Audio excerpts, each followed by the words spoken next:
Poor thinking habits keeps most people poor. Not poor working habits. Most people work hard. They don't think hard. And Shoaff taught me that the mind is like a factory, a mental factory. And whatever you think about all day long pours ingredients into this mental factory. And that's what builds the economic, social, financial fabric of your life. He quoted me a Bible phrase that says, "As you think, so you become." How awesome. You talk about poor thinking habits, he had me. I used to start the day reading the morning newspaper. You can believe that or not. I'd get a cup of coffee and read the paper. I'd load up on wars and riots and murders and stabbings and killings and bank robberies and muggings and car wrecks and tragedies. I'd even read the back pages. I seem to like that stuff for some weird reason. I'd load up on all that, and then I'd start the day. You can imagine the kind of days I used to have. You walk around on your financial knees. They call you economic peewee. The guy says, "I want to be a great leader." Wonderful. The first thing we do is follow him to his house. When we get there, we walk in and check his library. Number one. Somebody says, "Why check his library?" The reason is because what a man reads pours massive ingredients into his mental factory, and the fabric of his life is built from those ingredients. You would not believe what some people have got in their house to read. You would not believe. One of the best of words I know for a lot of it is trash. Can you imagine dumping a barrel of trash into this mental factory every day and coming out with a rich, dynamic, positive life? It can be done. You might as well try making a cake with cement. The kids back in Danbury, Connecticut, high school, they're asking me questions one day. I'm talking to the kids. Kids got good questions these days. One of them said to me, "Mr. Rohn, how do you build the good life?" I said, "It's simple. It's not easy, but it's simple. Here's how you build anything. Select the right ingredients, keep out the wrong ingredients, and it starts with thought. Everything starts with thought. So you must be wise and careful what you think about, because that starts everything. You got to be wise and careful." I asked the kids, what would happen if somebody dropped sugar in my coffee? They said, "You'd be okay." I said, "What if somebody dropped strychnine in my coffee?" They said, "You'd be dead." I said, "Correct. Lesson one. Life is both sugar and strychnine. You gotta be careful." I said, "What if my worst enemy drops in the sugar?" They said, "Will you be okay?" I said, "What if my best friend, even by accident, drops in the strychnine?" They said, "You'd be dead." I said, "Correct. Lesson two. Watch your coffee. You gotta be careful. See, it doesn't matter who hands you the bad stuff. It doesn't matter where you get the bad stuff. It'll still do its damage on your bank account, wherever you get it."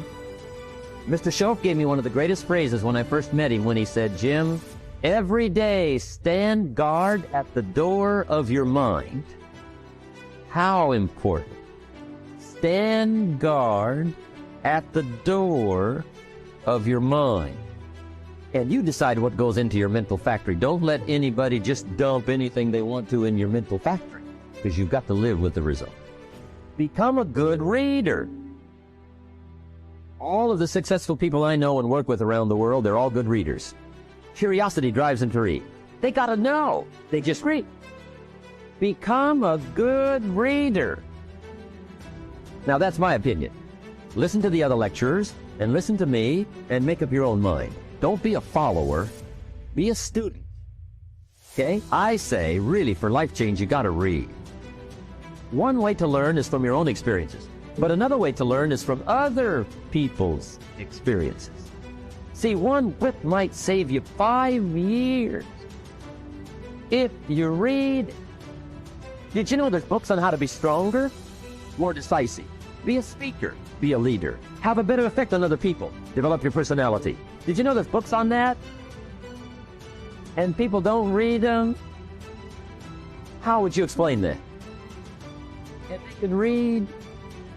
Did you know that hundreds of successful people have written their stories in books and they wrote down how they did it, and people don't read it?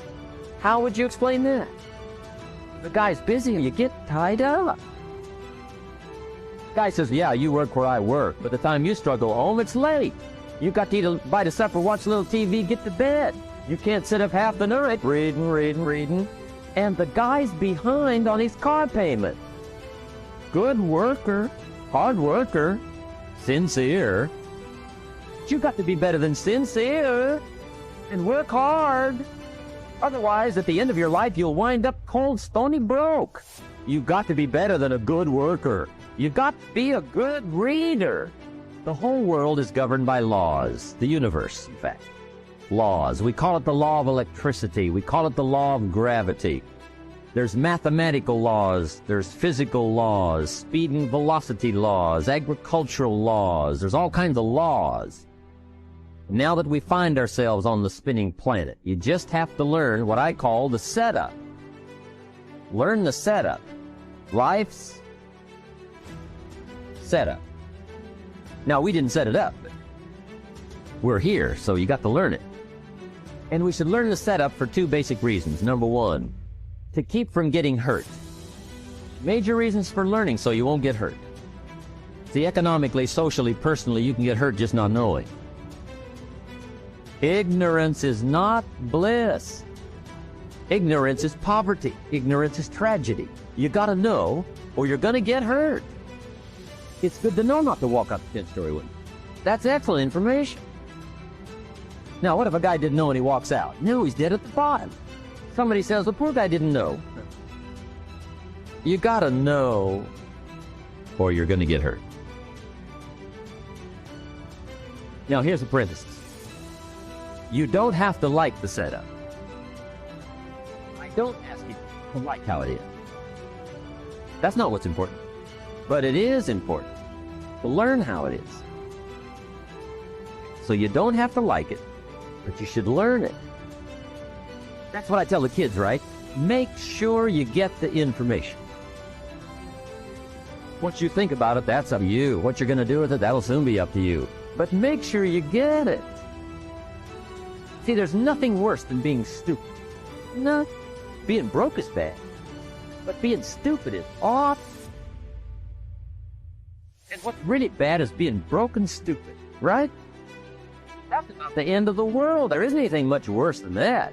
Unless you're sick. Sick, broken, stupid. That is it, right? There's nowhere else to go. So make sure you get the information. It's key. You don't have to like it. Learn it. And Mr. Shelf gave me probably the greatest clue he gave me when I first met him. He said, Jim, if you want to be wealthy and happy the rest of your life, just learn this lesson. He said, learn to work harder on yourself than you do on your job. And Mr. Shelf gave me probably one of the most important clues. So many things he taught me. This was in those early days. Mr. Shelf was very kind, but he was also very abrupt. And he had these interesting questions to ask.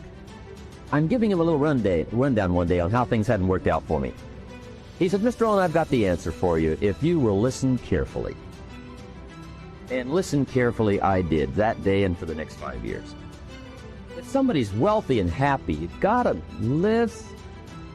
He said, Jim, I've only known you a short time.